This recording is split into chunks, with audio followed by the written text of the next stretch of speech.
For centuries, human beings have asked one of the most profound questions: does God exist? And if so, how can reason itself lead us to that conclusion? Among all philosophers, Aristotle gave one of the clearest and strongest ways of approaching this mystery. His reasoning, though written over 2,000 years ago, still challenges us today. In this video, we will carefully unfold his proof. Step by step, with clarity, we will follow his reasoning to see why he believed that reality itself points beyond itself. Let us begin with a distinction.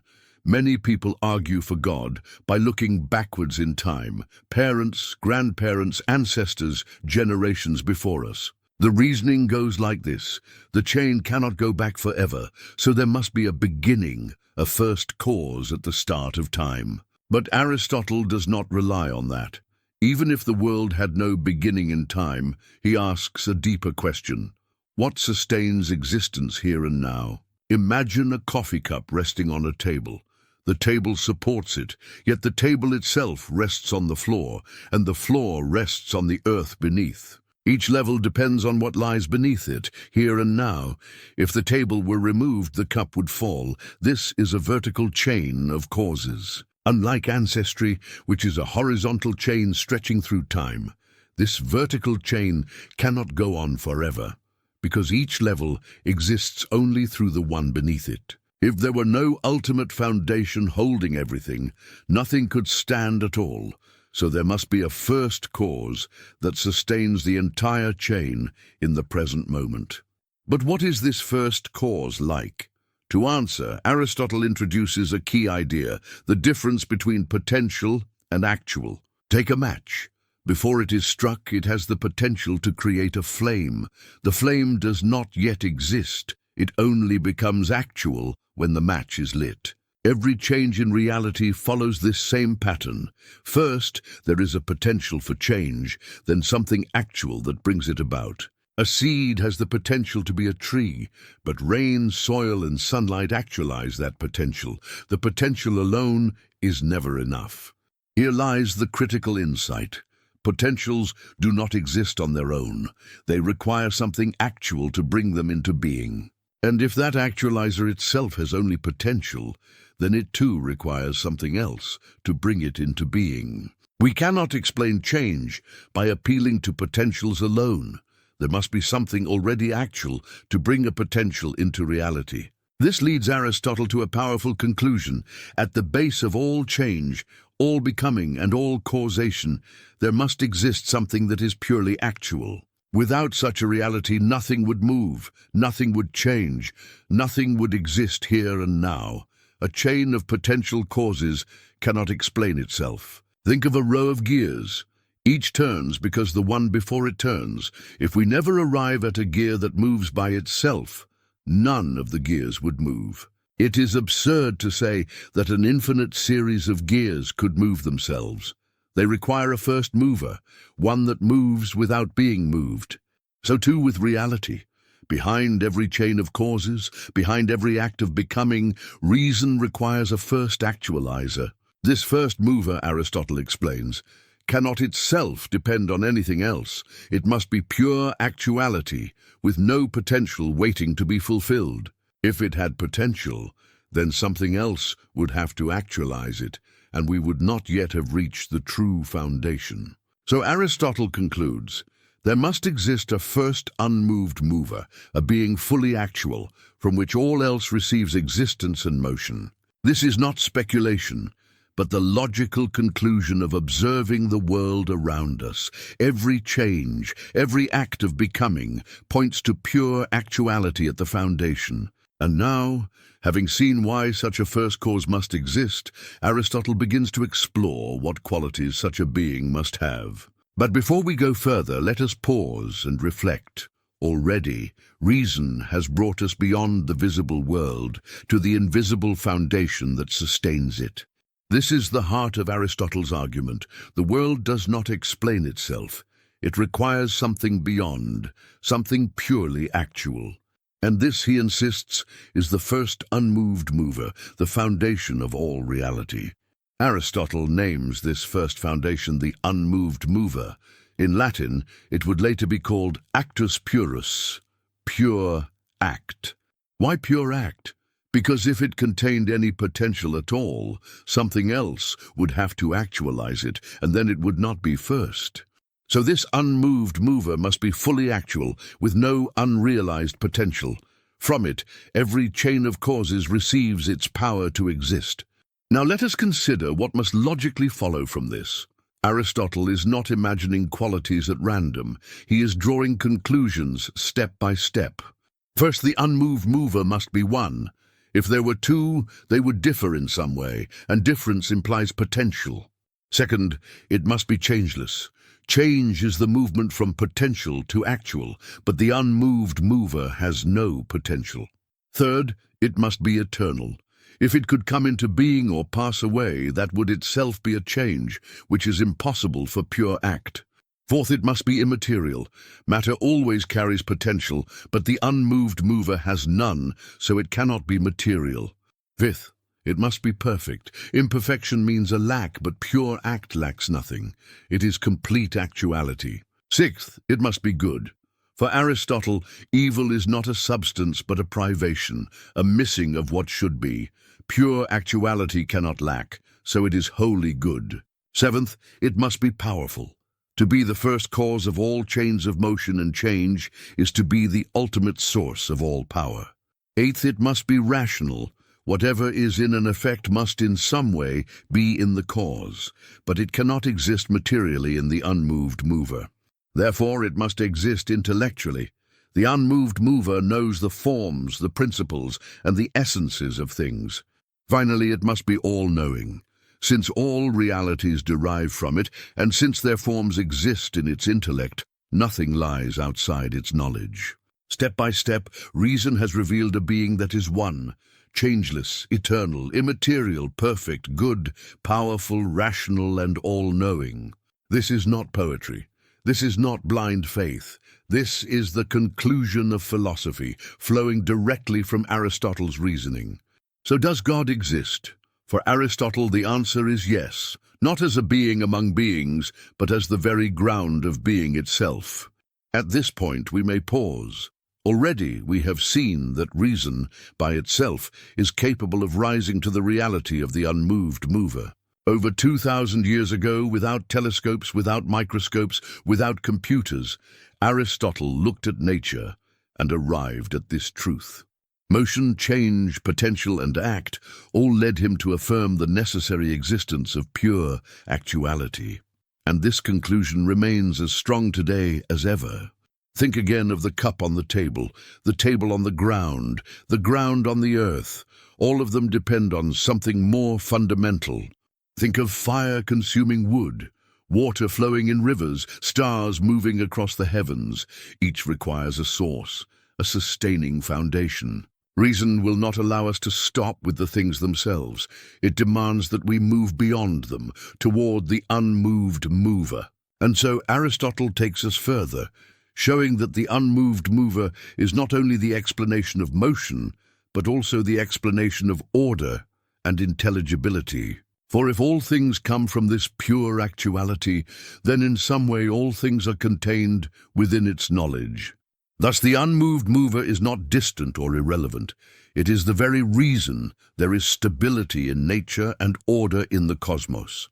Without it, nothing would move, nothing would endure, nothing would make sense. With it, reality is coherent, intelligible, and meaningful. So when we look around at the world, at trees, stars, rivers, or even the flame of a match, we can remember the depth of Aristotle's insight. Every change whispers of a deeper reality. Every motion points beyond itself. Reason guides us, step by step, to the unmoved mover. That is the gift Aristotle left to the world, a proof not built on myth or imagination, but on the firm ground of rational thought. But we can go further. Consider again the image of the seed becoming a tree. It reminds us that all growth, all unfolding, requires a deeper cause. Or think of the stars that wheel across the night sky. Even their vast and ancient light depends upon a first unmoved source. Aristotle looked at the heavens and saw motion without end, and yet he knew that endless motion must ultimately depend upon something motionless. Today we see galaxies, billions of them, in cosmic dance. Aristotle's reasoning still speaks. All motion requires a source that does not move. We can also consider human thought itself. Our ideas arise, develop, and change, but thought itself points to a deeper mind. For how could rationality emerge from nothing rational? The unmoved mover must be intellect itself, the source of all intelligibility. Aristotle even described the unmoved mover as thought thinking itself, the highest kind of knowing, pure and eternal. This is no abstract shadow or lifeless principle. It is the deepest reality of all, the reason why there is order, not chaos. It is why the universe is intelligible, why causes are reliable, why nature follows patterns. Without pure actuality, nothing would make sense. Think again of potentials. A lump of bronze has the potential to be a statue, but it requires an artist to bring that form into being. The unmoved mover is like the ultimate artist, not shaping bronze, but sustaining reality itself. It is the reason all potentials can be realized. Step by step, Aristotle takes us from ordinary observations of nature to the highest principle of all being. And what is astonishing is that this proof is not tied to time or culture. It is as true for us now as it was in ancient Greece. So the next time you light a candle or watch a tree grow or see a star move across the night sky, remember Aristotle's insight. Every change points beyond itself. Every act of becoming points to pure actuality, and pure actuality is what Aristotle called the unmoved mover. Let us reflect more deeply on this. If all motion depends on what is unmoved, then all knowledge depends on what is supremely intelligible. If all causes trace back to pure act, then every finite power depends upon infinite actuality. Reason leaves us with no other option. And if pure act is perfect, then it lacks nothing. It is complete being, full and entire, the source of all that exists. This conclusion is not temporary, not fragile. It rests on the very structure of reality, on what it means for things to move, to change, to exist. So when Aristotle affirms the unmoved mover, he is not appealing to myth, but uncovering the rational necessity at the root of all being. This is why his proof has endured. It speaks to anyone willing to observe, to reflect, and to follow reason wherever it leads. Thus, in Aristotle's philosophy, the unmoved mover is not a vague idea. It is the foundation that gives coherence to the universe.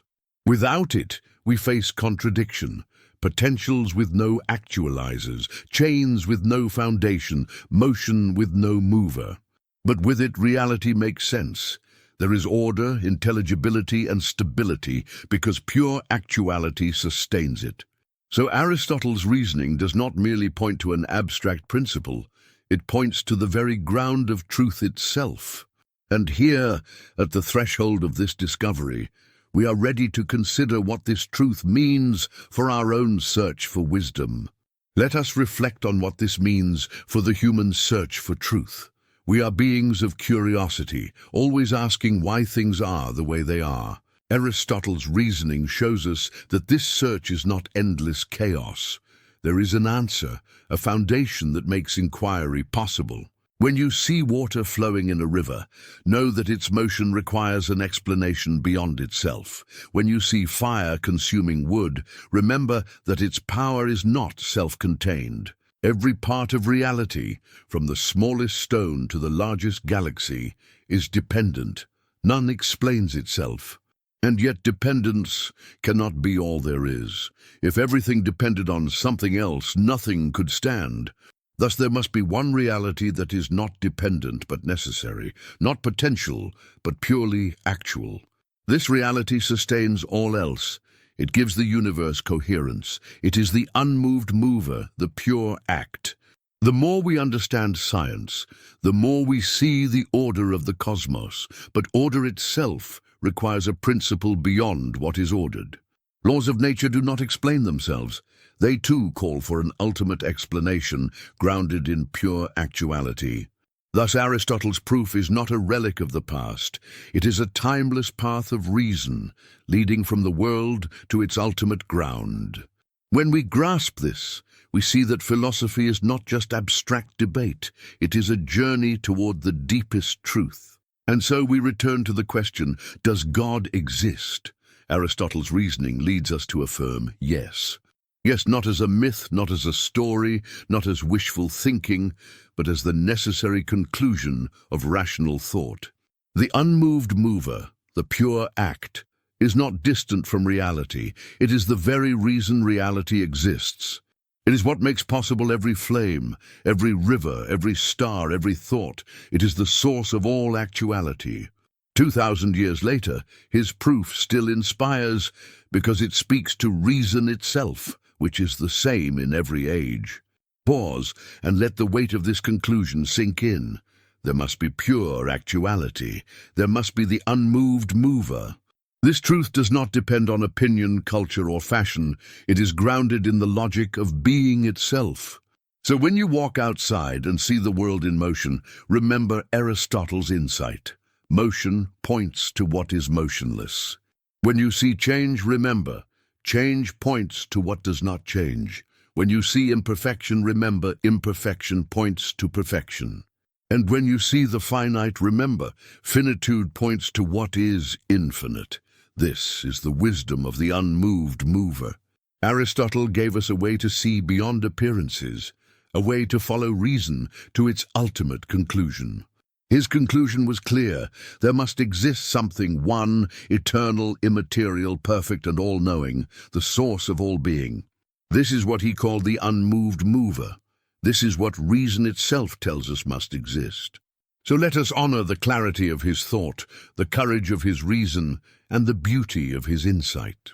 For in seeking the explanation of motion, he uncovered the explanation of everything, the necessary ground of reality. Take this proof with you. Let it sharpen your reason. Let it remind you that philosophy is not empty. It is the path to truth. And as you reflect, know this. Aristotle's argument stands as strong today as ever. It has not faded with time. In a world full of questions, doubts, and shifting opinions, reason still whispers the same conclusion. There must be pure act. Thank you for joining this journey through Aristotle's proof. If you found it enlightening, consider subscribing to continue seeking truth together.